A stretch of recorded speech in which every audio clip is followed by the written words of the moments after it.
Brilliant. Thank you very much indeed, Julie. Hello, good evening, everybody, and welcome to the London Branch webinar, which is on the subject of hybrid working, which I think has had or has vied for as many column inches as almost anything else in the business press, and what we will be looking to do for the new ways of working, whatever they may be. So it's excellent that we have Tony Boff here today. Tony occupies an interesting space insofar as he's got health and safety, HR, and insurance-based knowledge. So comes at the subject from almost a complete perspective. So I'll let Tony give you a few more details about himself, and we'll hold the topic up no further. So Tony, over to you. Thank you, and yes, I suppose I'm a hybrid myself. And therefore probably great to talk about hybrid working. And you know what a fascinating, and I'll even reflect in there. I was planning on being in the office today for a variety of different reasons. Couldn't be.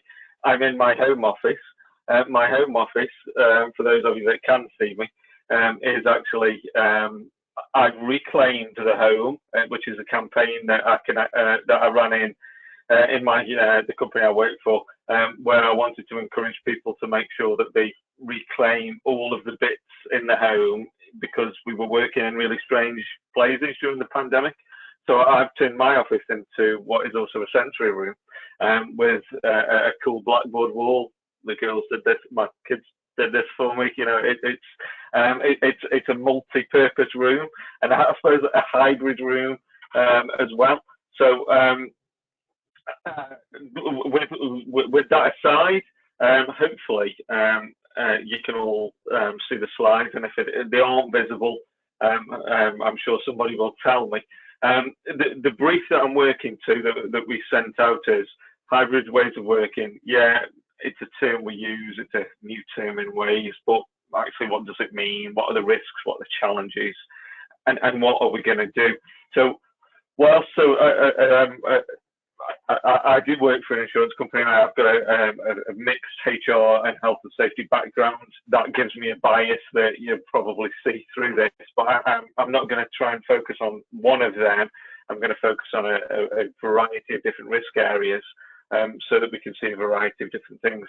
I'll talk about a variety of different challenges that my organisation and also a bunch of other organisations face, bearing in mind my exposure to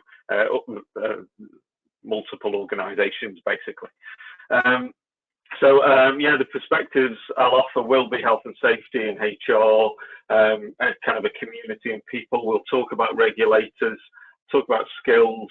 I'll talk about, I'll reflect on the future. And what I am going to do is, so my kind of style is I'll never read through the slides, because that's boring for both of us, but I'll throw the text up there, I'll talk, and then my intent is that I'm going to give a bunch of reflections for you. So rather than, I can't give you answers because you're all working in different organisations with different challenges, so rather than answers, I'll give you reflections. Hopefully those reflections might be a filter or a questionnaire or checklists, whatever, that you can reflect on to use within your own organisations.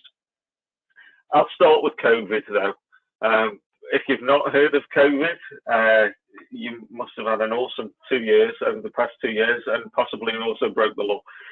But looking at COVID without going through the obvious parts of COVID, there is still a legal requirement for you to risk assess and control risks associated with the virus.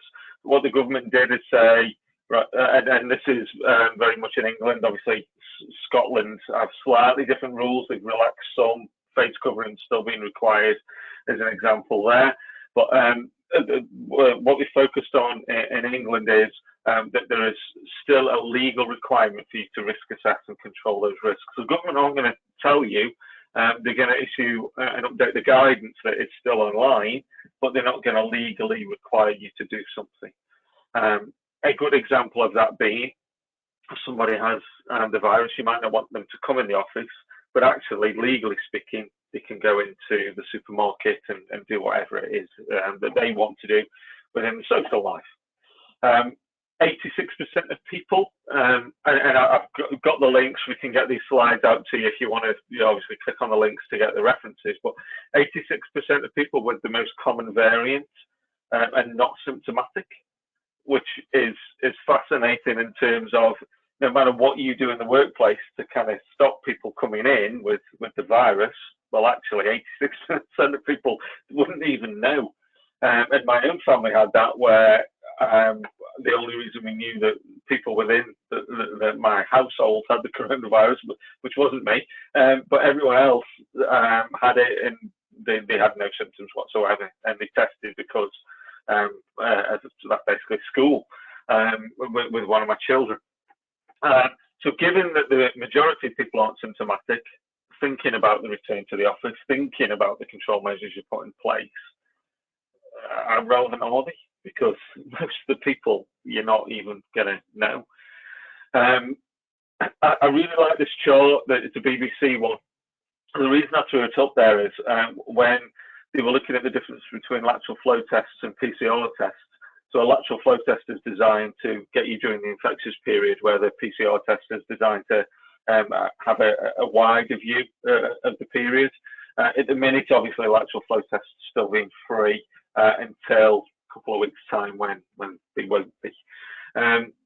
Also, just to throw out there that the majority of transmission is through inhalation. It's not through people touching other things in the office, albeit certainly I know in my workplace we have kept increased cleaning in place. Also reflecting on the differences between 2020 and now. And once again, I obviously don't work for the BBC, but I'm stealing their charts. In 2020, the graph is showing by age group the percentage of antibodies that people had. The red's very small, the orange is very big. So what we can see by that is that in 2020, we had very little antibodies in terms of our immune system. And that's changed. That's changed due to societal immunity. It's changed due to, obviously, all the jabs that people have been having to increase the immunity within society. So actually, when you look at getting people to return into the office and the messages that you're going to give, we're in a different place than we were, even though people might not feel it because of actually what was a great message that the government gave out of, stay at home, etc. I'll throw out straight away as well 5 things to keep an eye on and to consider, certainly during this next 12 months. Will new variants occur? Once again, I've thrown a link on here. The government are actually tracking quite a few different variants. Strangely, haven't been newsworthy, but they're aware of. It's worth you knowing them, because if they suddenly become newsworthy, your ability to go, well, we know about these, and the website link there, which is a government link, shows that actually we've kept an eye on it, we're aware of it, we're managing it as an organisation. That gives you an ability to kind of go, right, well, we've been tracking this, so it's not something that concerns us if it doesn't. Waning immunity is something that's quite topical at the minute in terms of the press. Equally, though, what we are seeing is a lot of people have taken up the vaccine, and immunity does seem high. But how long is that going to last? Will it change? That is a question that I can't answer.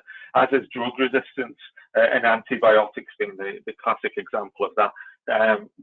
We've used antibiotics so much for so many years that people are of course becoming, the antibiotics themselves are becoming less relevant and less impactful in terms of our immune systems. The both physical and mental aspect of, is it normal, is it new normal, and what are we going to do, is obviously something that you need to think about over the next 12 months. And then finally, long COVID, and that is a big question, because I won't say we're making it up as we go along, but we're learning about it as we go along, as a variety of different debilitating effects from fatigue to cognitive issues, affects a variety of different people in terms of the age groups, can impact on any age group. Is this a short-term thing during? So we're now in a stage where we're going effectively from pandemic to endemic. It's almost a perfect time to do this kind of webinar, because we are literally moving through that. So the question is this going to be impactful? I don't know. We can't answer that question. That is something for you to watch and to be mindful of over the next 12 months. So with a reflection, and I'm going to, as I said, I'm going to try and throw out reflections for you to go back and almost kind of go, have we done that? As a reflection, is your absence policy, does it have a COVID lens? And I'll probably mention COVID lens a few times in this. If you look at things with a COVID lens without necessarily needing a specific policy on it, that will help you to answer the question of, have we got what we need? Or you're going to do free lateral flow tests. I personally think you're better saying that if somebody is symptomatic, stay away from work for a period of time until you're not symptomatic and then come back in. That to me seems a more effective way of doing that. And how are you collating all of your data in terms of COVID? I was in a meeting the other day, and somebody kind of made the mistake of going, COVID is just like flu. And it was a physical meeting, and I kind of saw the room deflate. And it was the language more than anything else. So what the person meant was that we're moving into an endemic stage. And it actually, thankfully, I was there, and whilst I'm not doing this off the top of my head now, I did this off the top of my head at the time, and I referenced, I know it's a fictional book, come play, come movie, etc.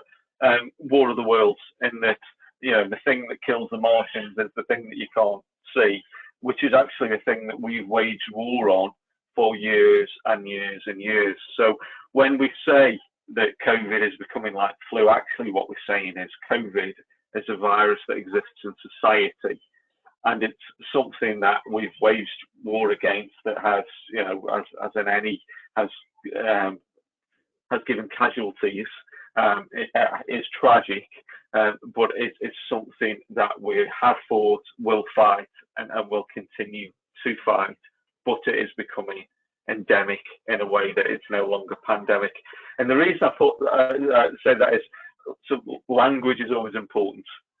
The government did, as I've already said, did an amazing job saying stay at home, protect the NHS, etc., etc.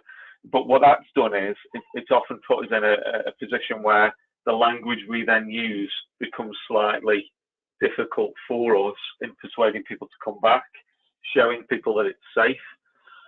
So I'll kind of throw a challenge out. Are you apologetic in your language, or are you telling people the benefits of coming back into the offices? Are you telling people, or offices, organisations, whatever, are safe places? If they're not already back, these are safe places, you can come into them, and they are great places to work. If they are back, are you reminding them of such, bearing in mind, that they might have different information thrown out to them via the media, friends, family, etc.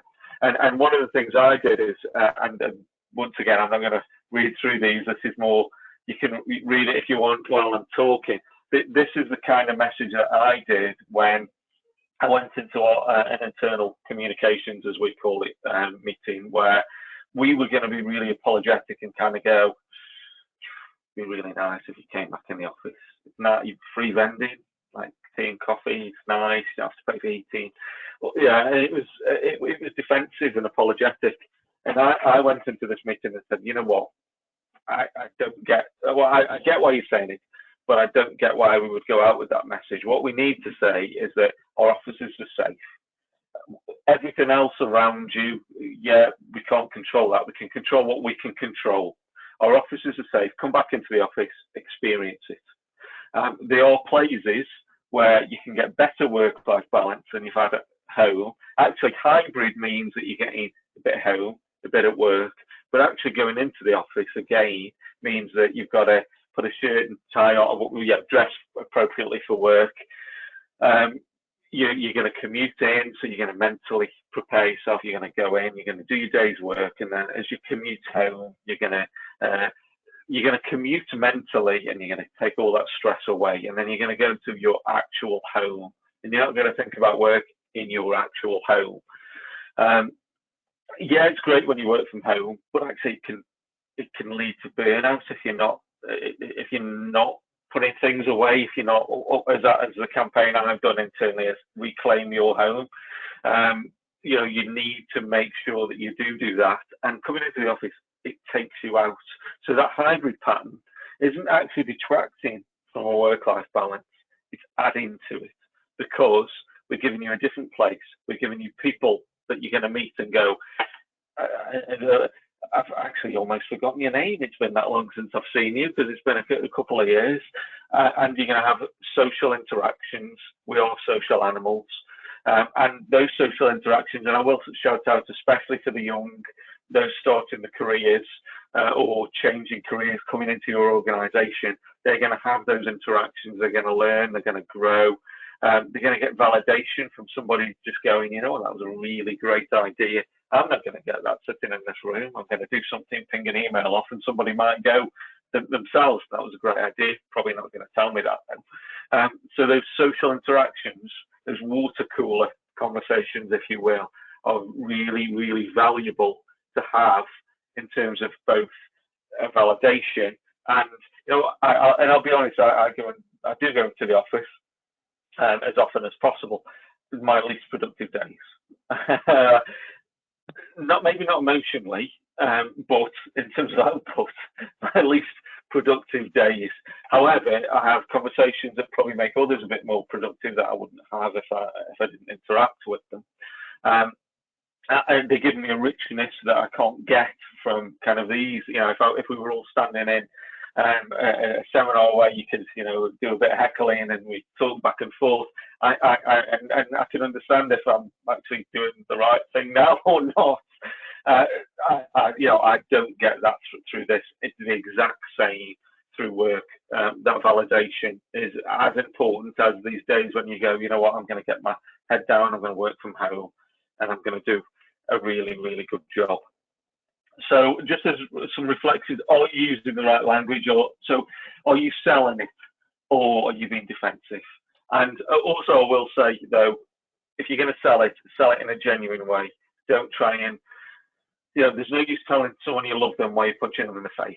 So if you are a command and control culture, accept it and do your communication that way. If you're a culture that isn't that way, where you're going, I'm a leader, not a manager, or whatever terms you use, then make it so that your communications reflect your values. And as I suppose that's the HR side of me. That tie it into that so that people understand where you're coming from. And it's something that we've done things like shot videos where we're going. We've had people working in the office throughout the pandemic. Here's their reflections as you're coming back into the office. Here's the reflections of people who come back in the office, whilst all of you haven't come back in the office. We've shared things through our internal social media. So for us, that fits with our values, and that's what we do, so that people can feel safe and also want to engage in that hybrid way of working. So in terms of data, for us, massively useful. That is one to reflect on. I took that a few days ago, and this is, once again, the website's on there, so you can actually see it. It's a lot more purple. Purple and dark purple is the rolling rate is high. Blue, most of you probably know this, but just in case anyone doesn't, blue means it's less. So blue's good, purple's less so.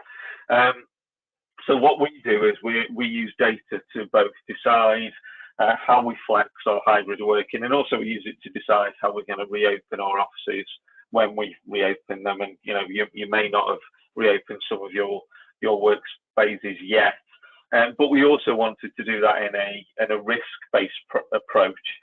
So what we wanted to do is do all the different data sets that I've put in these bullet points. So the rolling rate is the number of people per 100,000 in a postcode area that have the virus. The R value is, so anything above 1 is the virus is growing, anything less is it isn't. And then things like hospital and mechanical ventilation, all on this website. Once again, you can see what it's like in that area. If it's high, and in fact, I'll move on to the next slide in a second. But if those kind of things are high, I'll add them all together. It's almost, I suppose, like a cocktail. Mix them all together, shake it up. If it doesn't taste great, then don't drink it. If it tastes great, then do. And it is that kind of risk-based approach, albeit slightly more scientific. So, a lot more scientific. I came up with this myself, and I've used this and kind of shared it with others, where you go, right, so if we want to think of a red, amber, green rating in terms of, do we ask people back, or do we keep the offices open, or do we flex them in terms of how many people we're inviting in? So let's look at the rolling rate. Let's look at the rate of the coronavirus in society. Let's look at the absence rate for us as an organisation and the number of confirmed cases we have in the office. And then also let's look at local hospitalisations, and also any restrictions being less relevant now, of course, but we don't know if they'll come back. So if you add all these together, we'll decide if that's a red, amber and a green. That red, amber and green being different actions to actually reflect that. Obviously green, I'm just going to carry on as I am, really. With us and a lot of other organisations I've seen, that is increased cleaning. Ventilation is a big one at the minute as well. Amber might be doing things like, we won't do face-to-face meetings. Red might be, well, actually, we're going to ask you to work from home a bit more than you have been doing as part of this hybrid method. So, you can come up with your own red, amber, greens of what you want to do so that you can flex that, because as I've already said, we do need to risk assess. The government's very much said, we're not legislating now, but you have to do it. So you have to do it. You may as well come up with a system to do that, because then you can actually evidence what it is that you're doing. And from a risk perspective, it is always obviously better to have it on paper to be able to evidence the thought process. So reflections for this one, I mean, that might be relevant for you, it might not, but we're moving into endemic. I would personally recommend that you have that kind of a mentality of that red, amber, green, because then you can evidence to the likes of a variety of, your insurer, as well as the enforcing body, that actually I am thinking about what it's like in the workplace. And if suddenly we had lots of people that presented with the coronavirus, we're going to take different or additional measures. Because that means that you are actually controlling the risk, because it's now been put on you as an employer. And a really big reflection that you might have to go back to even your HR departments about is, are we capturing that in terms of absence, or in it in a certain way? Because if we're not capturing it, then you're not going to be able to do that anyway. So hybrid then. I kind of think it's an interesting term. I both like and dislike it, if I'm honest. And as I've said on my kind of first bullet, on one hand it sounds like a boring electric car, hybrid vehicle, and also equally sounds like some kind of creature that you've tried to create. For me, it's flexibility, as we can see here. But what is it for you and your organisation? I'm already seeing people questioning things like cost of living, the cost of travel, and getting back into the office. I'm seeing some really wacky I shouldn't say that, but really interesting terms out there in terms of, somebody talked to me the other day about impact-driven work, and I literally kind of went, well, if my work has no impact, then why am I working? Technology-driven workspaces, technology. I don't think I've ever met anybody that doesn't complain about it in some way. So we are seeing some interesting terms in the office. So with that in mind, and once again, we are kind of making this up as we go along, and that it's something we're learning and developing, and it is an evolution of the workplace. My reflection will be have you defined it? If you don't define it, you don't control, measure, and monitor it. Have you got a definition of what your hybrid is and what you expect? If you can define it, people will do it based on what you expect. It's great that we're working from the home. I've always done this. Well, certainly have for a lot of years. So for me, it's great. However, is it great for all your employees? Is it working? Is it productive? Is it forever? Set expectations. Once again, if you're going to define it, thinking it's not going to be forever, then define it. If it's not going to be forever, you better not have got rid of a load of office space, because otherwise, if you try and get it back again, it's going to cost you a fortune. What do we need people to do in the office? I'm also getting tired of people talking about collaboration spaces, because presumably we're only just starting to collaborate, really. I think I used to. But what are we doing? Let's define what we're doing so that we can do it. Also, I'm seeing from a reflection point of view, a lot of different organisations kind of going, what do we do in terms of paying kind of a sum of money? Do we, don't we, for things like household bills as bills have increased? I'll be a bit HR-y now. I've also seen it being linked to things like retention, engagement, efficiency, and those kind of things as well. So it is. When you're looking at these kind of things, you are actually looking at a bunch of multiple stakeholders. If you're not all talking together now, actually you do need to talk, because 6 to 12 months time, this place is going to, the work is going to look really interesting. So as I've already said, COVID risk assessments, you need them.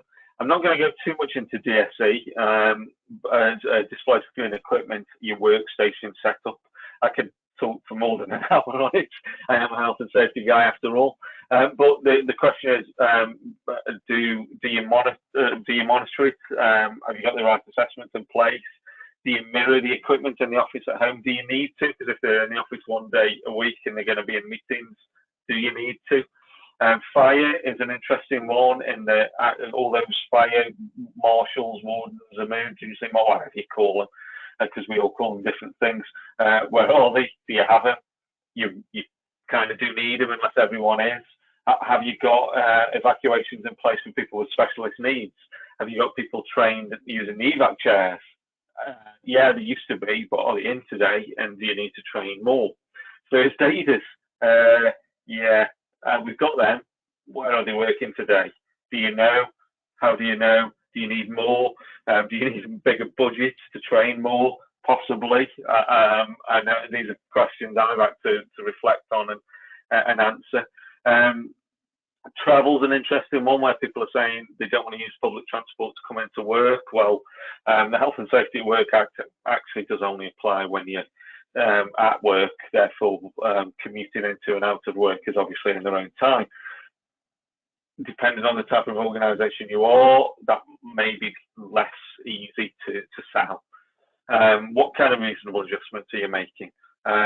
Are you still protecting vulnerable people? I live with a vulnerable person. What are you going to do? That has actually been removed from a legislation perspective, so you don't need to, but what's the message and how are you going to deliver it? Ventilation is a really interesting one, especially in terms of the health and safety executive, as one of the enforcing bodies for health and safety. Once again, the air we breathe is suddenly more interesting. I know, so if you've worked, as I've done, in construction, asbestos, that kind of thing, we wore and wear PPE to keep us safe. I wouldn't walk into an office and kind of go, I wonder what I'm breathing in.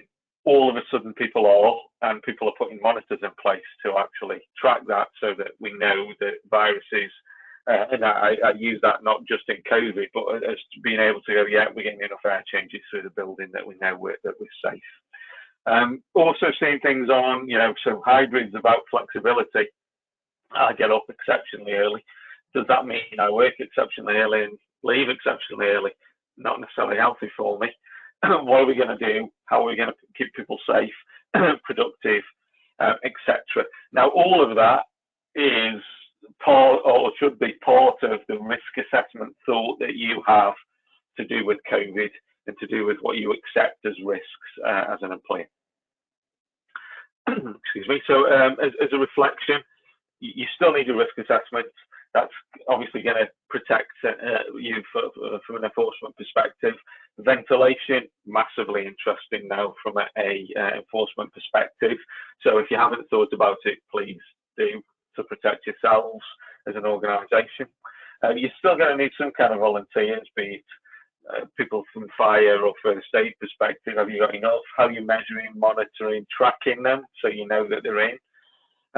What level of risk are you going to accept? And once again, language is important. You might want to start talking about viruses or workplace safety or air changes over just focusing on something like COVID. Once again, that's got to match your culture.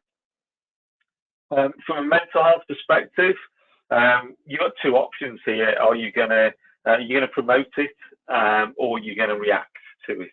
If you're going to react to it, do things like having an EAP, make sure your policies are in place. If you're going to promote it, how are you going to promote it? Are you going to do the kind of the campaigns that I've alluded to, where you're going to go reclaim your home? Are you going to do campaigns where you have where you're actively promoting well-being on a variety of different topics throughout the year? And that is it. I mean, if you want to talk about that in Q&A, I can, because I'm head of health, safety and well-being in my organisation, so well-being is very much within my remit. I have talked and heard in a variety of different organisations, people going that their employees don't feel safe coming back into the office. Roughly in two categories there. The feel safe being, I've never even been into the office and I don't really want to come back. So actually come back in and talk to me before you have that. Or the feel safe being, I've come into the office and for X, Y, and Z reasons, I don't feel safe. And it's having a dialogue to show, actually, maybe we've not told you this, but this is what's happening there that you don't realise. A variety of different organisations now are having mental health first aiders. I'm a mental health first aid instructor, so I'm a bit biased here. We have them. I've trained all of ours.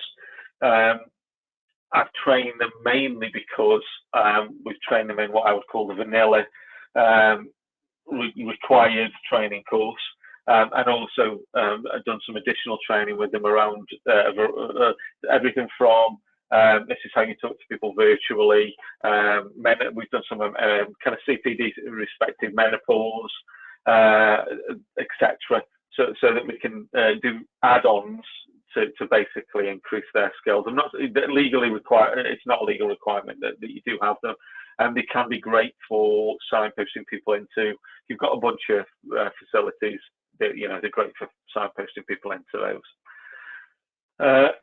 So yeah, reflections on this is so the basics of things like your an employee assistance program. They are a call centre that you can call. There's been a variety of different case law where if you've got them in place, you're less likely to get sued in relation to stress. That links in equally to things like your HR and health and safety policies around stress and mental health. Also, that links into whether or not your managers and leaders are having one-to-ones with people, so that you can record the fact that we've got different touch points. A stress risk assessment is something that the HSE do ask for, and you're better having in place than not. So if you don't, is that part of your risk register that you then want to go back and think about? And yeah, thinking about, do you want to promote well-being as a proactive, or are you going to look at it in a reactive sense? So yeah, the variety, hopefully, of different takeaways and reflections and filters for you to think about in that. And data protection. As much as I am a health and safety and HR background person, data protection comes first. If you can't protect your employees' data and your customers' data, then you're in trouble. So data protection is key. I'm working from home. Is my kid going to walk in? Am I in a shared accommodation?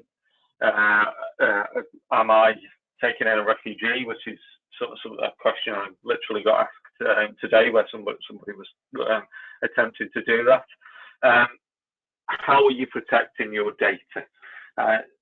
that comes before anything else, because if we don't successfully protect that data, we don't have a business, irrespective of what business you work in. So think about these questions. Think about what additional training you might need.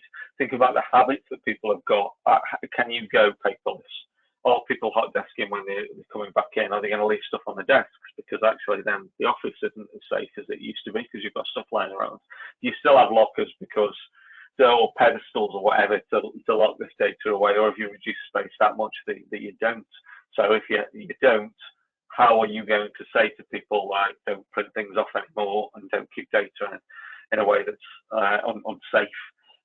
So, what mandatory learning have you done to employees or with employees so that they know that actually data, even though you're at home, lock your workstation, especially if you're in shared accommodation, or actually whatever, lock your computer when you walk away, because that's as important when you're at home as when you're in the office. So what kind of training and procedures have you got in place for that? In terms of your general risk register, do you need a COVID risk, or do you need to flick through it and just add a COVID filter? Because actually it might be relevant to lots of different risks, from driving at work to working in an office to data protection, etc.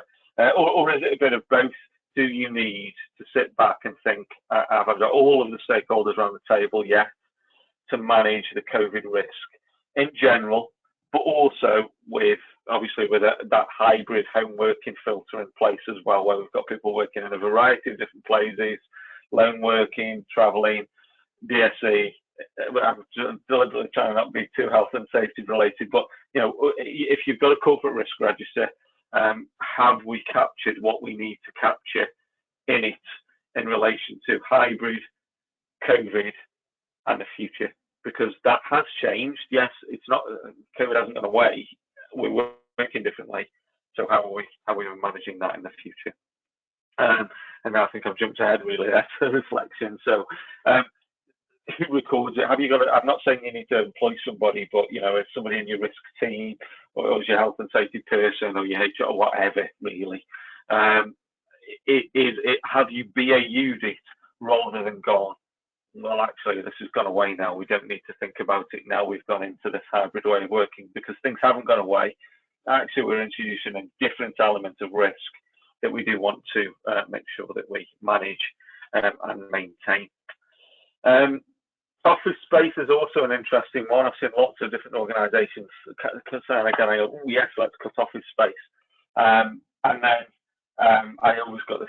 I got this phrase from my dad, actually, who was rubbish at measuring. He could build anything. He was rubbish at measuring.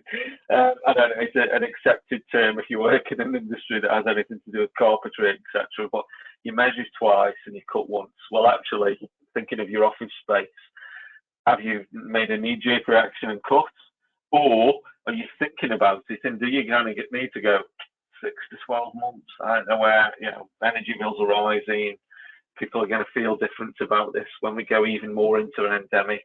Actually, let's not make any hasty decisions. Let's look at a property portfolio. Let's think about it over the next 6 months. Yeah, we might have had some bunts level of flex in there that we can reduce. So maybe reduce that, but actually let's not go too far, and let's be sensible and manage this on a risk basis, so that we're suddenly not getting stung for the exceptionally impressive office prices that we're probably going to see in London in 12 months' time. So yeah, if you haven't started that, maybe wait, or if you are in conversations about that, let's say, let's do this at a sedate pace, rather than kind of rubbing hands together and going, yeah, we can save loads of money. Because yeah, you might be able to, but then employees may change. They might not want to work from home. Yeah, the situation may look very different in 12 months' time. Work area recovery sites are another one. For those of you that do anything in terms of business continuity management, I know a lot of organisations there as well have cut them and kind of gone, well, everyone can work from home. Yeah, can we? Yeah. And then that's another one where I'm going to say, in the same spaces, don't cut from an office space too fast. Is this the evolution of them? in the way that you use them, the way that you need them. Some of you might have had contracts that are not yet up, so you haven't thought about it yet, or you are thinking about it in the future. But maybe if they are up soon, do you extend that contract so that you can, for 6 to 12 months, so you can take a wider risk view of the area that you're in, rather than cutting them and going, this hybrid way of working is cool.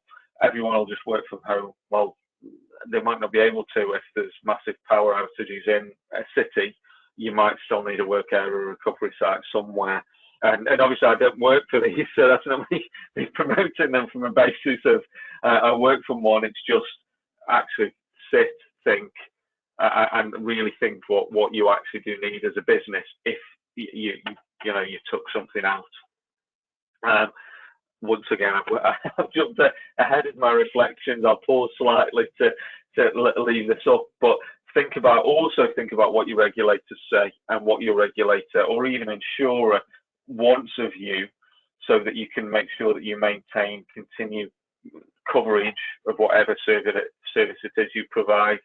Can you guarantee that you can do that from home, or do you need something like a work area recovery site to be able to do that? As I've already mentioned, some people they are talking about, or I don't feel safe in the office. Well, actually, the offices are safe. We've got great ventilation, much better than the restaurant that you sit in, or the pub that you go to, or the house of your mate that you go round. Actually, if you're saying that you don't feel safe, come into the office, feel it, experience it, and then we'll talk. I am seeing some of that with hybrid, where some people are pushing and saying, right now I need to work from home full time. Well, actually, come into the office. I might only need you in once a month to do some training, or that collaboration, those great collaboration spaces that we keep talking about. It's still needed. It's better for your mental health. We are social animals. We're not set up to sit in this all of the time. We are set up as psychologically to interact, and it's good for your emotional fitness to get into the office and to do that. So how are you going to manage that? What's the language? Have they visited? Is it feelings and that they've never actually experienced it, or is it something that they have actually experienced? Yes, as well, once again, in terms of things like skills in the office, do you have enough managers in your office, or they're all working from home? What happens if there's an emergency? Is somebody going to take charge in an emergency, or are they going to look around and go, who's the most senior? Have that debate while the building burns, or whatever. So on one hand, is this the rise of the manager? That fictitious person that's a manager, but actually had a real job on the side as well. So that's something for you to reflect on. Do you need better communication with your employees? I know from things like a next of kin list, how well do you know your employees? So if they don't phone in today, did you even know that they were at work? If it's like a call centre for us, we would know. But if it was me, my boss, unless I was scheduled to talk to him, it might be 2 or 3 days. Have you got the setup where you can capture that from both a productivity and also just a pure kind of safety and risk perspective as well? So, think of your technologies. Are they working? Are they relevant? Do you need to invest more? Do your leaders have the skills? So do you now need multi-skilled leaders, where a leader from one team might be able to also lead another, because actually you're working in this hybrid fashion where they're not in all the time? So once again, is this new, it almost is that manager that never existed, do they start to exist? Technology is, and I won't dwell on this too much because we all have gripes, unless you work for Apple probably, but is it enabling us? Is it disabling us? What have we got? Do we recognise what we've got from both software and hardware perspective? Do we need to invest, etc.? So, that is obviously a big risk in terms of hybrid. I'm able now to do this thanks to the technology, and I am doing this on my work computer. So, my workplace has enabled me to do it, where it might actually not have been able to do it as easily a couple of years ago, because our technology in this respect might not have been as good as it is at the minute. But is it an enabler or is it a disenabler? So yeah, what are your new options? What are your threats? Are your competition? Is your competition out there and doing much better than you? And then I've got 2 slides left, and I've gone on a bit longer than I wanted to. Apologies. So jumping ahead 6 months, we've got a variety of different geopolitical situations occurring. So that it's a big question mark. COVID is suddenly, it's not gone away, but it's not as newsworthy. Let's be honest. So the news, it's fickle, and then it's moved on to something else. That doesn't mean that we don't have to do the risk assessments I've mentioned, that you'll get pulled on by both your insurer and your regulator. However, it does mean people will potentially feel different in a few months' time, because they haven't been bombarded with the news. Doesn't mean it's not going to impact your absence. It doesn't mean you still shouldn't be doing things and thinking about COVID, because now you've got a risk assess, and the guidance tells you what to do, even though it's not a legislatively requirement in the same way. You would potentially get held up by the regulator for failing to risk assess. Our emotional memories are small and big and long and short. So the acute fear, they call it the allostatic load, that'll go quite quick, but actually people will still want to feel that they are safe. So you're still going to have to do some PR with your employees in the longer term to make sure that they feel safe in the workplace.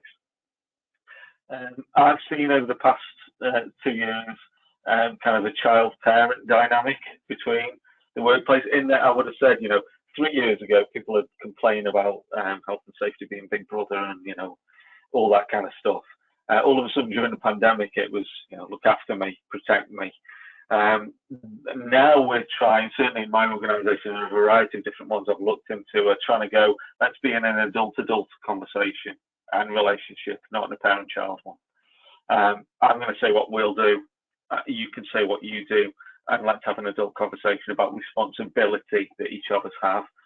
So yes, the dynamic has changed during the pandemic. It's changing back slowly, and will probably change back at a quicker pace as we go through the next 6 to 12 months.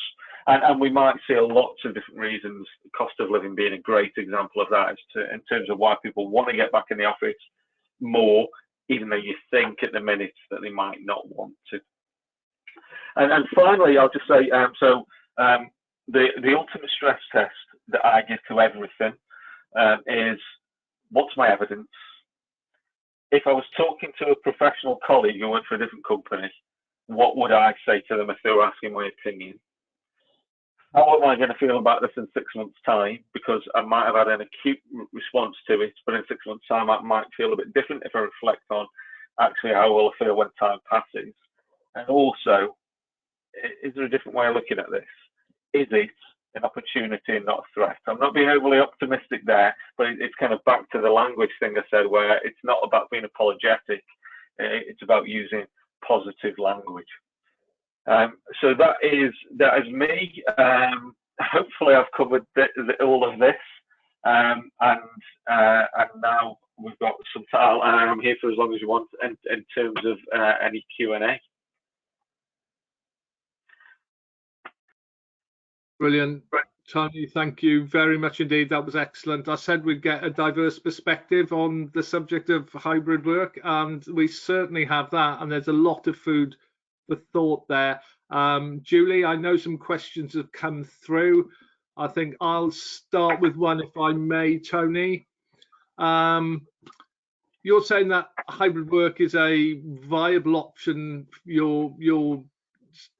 Whether you're saying it's a viable option for most companies or not. Obviously, the view we got was very balanced. What's your personal view?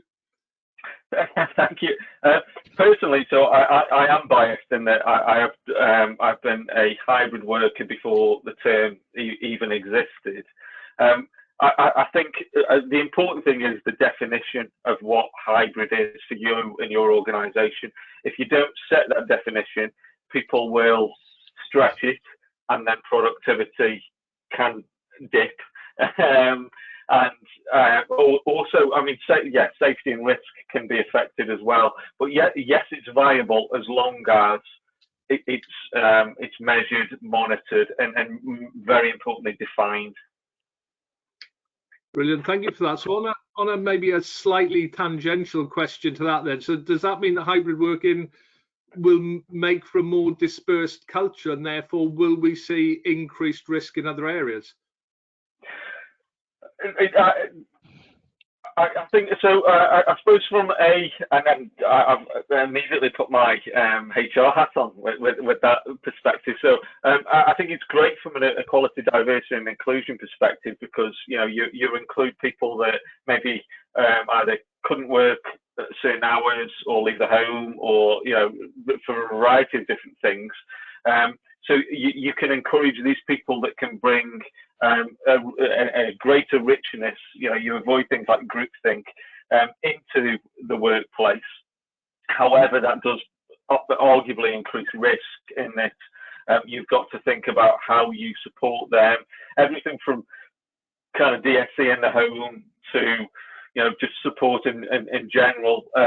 Maybe increases cost as you need to do additional training. Except that you need to do reasonable and additional adjustments. But actually, people can bring a richness to the organisation that you may have otherwise missed. So, yes, increased risk. I suppose, yes, increased work for the likes of all of us, maybe, but actually an increased benefit to the organisation. Brilliant. Thank you for that. Julie. Okay, I've got two questions and then some feedback. So, do you think there is merit in informing your employees how the concerns around ventilation are dealt with, particularly around aircon and introduction of fresh air as per the building regulations? No, I'm going to have to give a long answer to that. So, it is Pandora's box. As soon as you start to monitor it, and I'll hold my hands up and say we have CO2 monitors. Well, we have air monitors, so it looks at VOC, CO2, temperature, humidity, etc., etc. As soon as you start to measure it, and if you're in a unionised environment, your trade union can ask for any documentation that you may have in your organisation. So as soon as you start to monitor it, you'll probably find that things weren't as you thought they were. The classic example being, picking on an office, you have an open office environment, and then you put up walls to have meeting rooms. As soon as you do that, actually you make the ventilation rubbish in at least one area of the building, because you put a box that didn't exist. So as soon as you start to look at it, you need to do something about it. For me, and then once again, if it is a unionised environment, they can ask you for that. You would have to give them that information. They have every right to that from a consultation perspective if you're unionised. So you'll have to give it. So if you don't monitor it, and without being awful, if you don't monitor it, I suppose the first question you have to ask yourself is, do we want to, and how confident are we? Have a chat with your facilities guys and think, if we know we've got sufficient air pulled through a bit the area, do we go, well, we know we have, or do we say we want to monitor it? If we're going to monitor it and measure it, we're going to have to talk about it. And so I'm not dancing around the question. I was just hopefully giving enough information to kind of lead to the end where you go, if you do, firstly, you're going to have to put wrong anything that's right.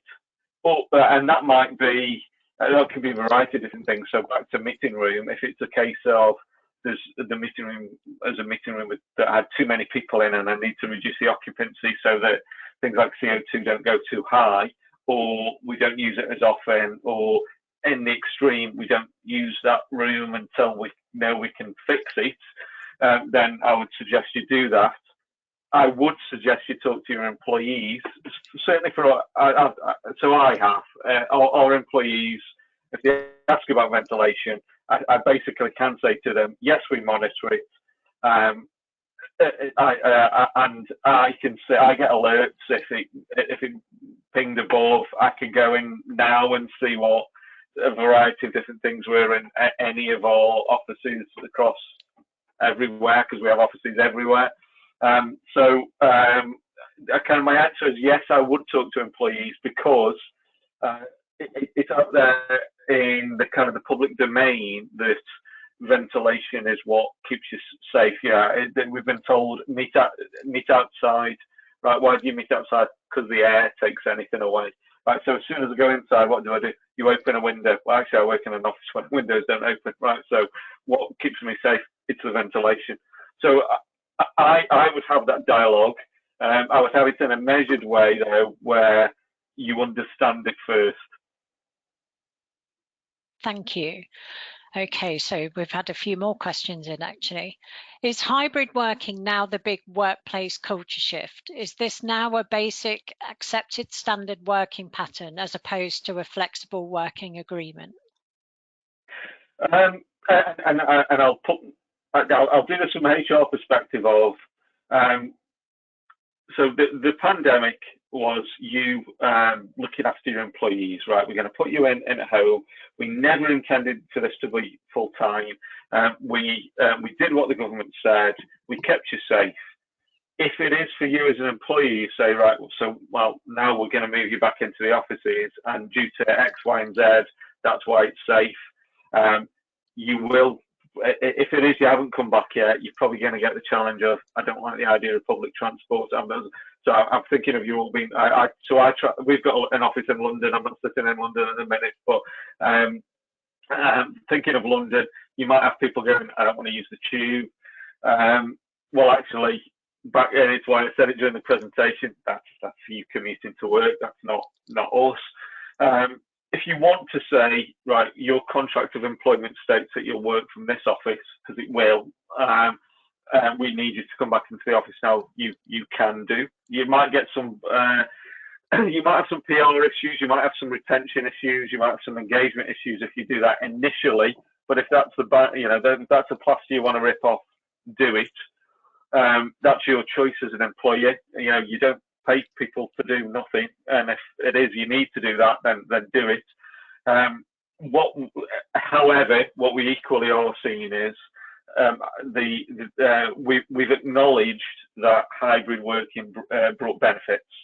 The benefit is today I work from home, and I answered loads more emails and did loads more work than I could have in the office. However, I didn't have the richness of interaction that I would have had, and I probably haven't empowered others to do the job in the same way as I would have if I was in the office. So as an employer, we recognise that actually we get the best of both if we do if we'll do the best of both for what works for the employer as well as the employee. So I possibly, and I hate not answering questions, I possibly haven't answered that in that it depends on you, it depends on your culture.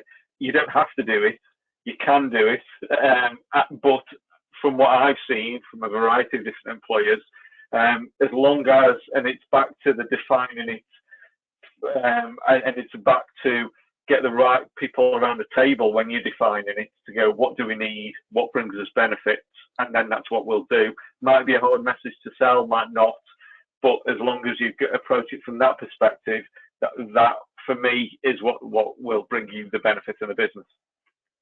Okay, so maybe the last one. Let's see how we go with how long the answer is. Do employers need to be concerned for employees working from home in regards to their insurance cover, as their home will move from a home to a place of business, therefore requiring electrical certificates in addition to a PAT? That's a good one. It's nice to go back to safety. It's your responsibility from a home insurance perspective to make sure that your home electrics are safe. However, one of the things that that certainly I've done, and so I talk to all kind of loss adjusters and claims guys and underwriters, and one of the things we're recommending to do is that you provide guidance to employees to make sure that they are undertaking sensible electrical safety. So we have mandatory learning where every 12 months you go through a variety of different health and safety things, and I've included within that additional, I'll say COVID elements, not COVID name necessarily, but that being a great example of we've now increased the amount of electrical safety elements that we have in mandatory learning, so that we go to people, don't create spaghetti junction because you'll create a fire. And also when we do DSE assessments, if someone has, so we have DSE assessors, we've said to them, you know, if somebody's having a conversation with you, actually just ask this question about electrical safety, because if you're going and having that conversation anyway, talk about that. Also tell them they're not getting the new chair unless they sort out the spaghetti junction, because they'll do that a lot quicker to get that new chair. It is definitely something to do from an ethical perspective, rather than it being specifically around liability. Okay, great. I'm just going to finish on one piece of feedback. So not a question, just a big thank you for a thoughtful, insightful and well-delivered webinar. Others delivering the EHS message online should take a leaf out of your book on using reflections or takeaways. I found the event highly valuable as you raised issues that even as an experienced safety practitioner, I had not considered. So fantastic. That's lovely. Thank you for that. And I mean, I will say, if it is you want to put my email address on, and you know anyone wants to engage on a kind of one-to-one basis, you know, I'm more than happy to have a chat with people as well, because it's great. You know, I learn, we all learn by networking, and I think these events are absolutely amazing for that. That's it from me. Brilliant. And I think, thank you, Julie. And again, just remains then to say, bearing in mind the time, thank you very much indeed, Tony. I think the feedback summed up very nicely the flavour and nature of the event. So thank you all also for attending and investing your time with us this evening. And I hope you have a lovely rest of the evening, and that you're healthy, safe and well wherever you may be working. So thank you very much indeed for your time, and have good evenings. Thank you. Good night. Take care.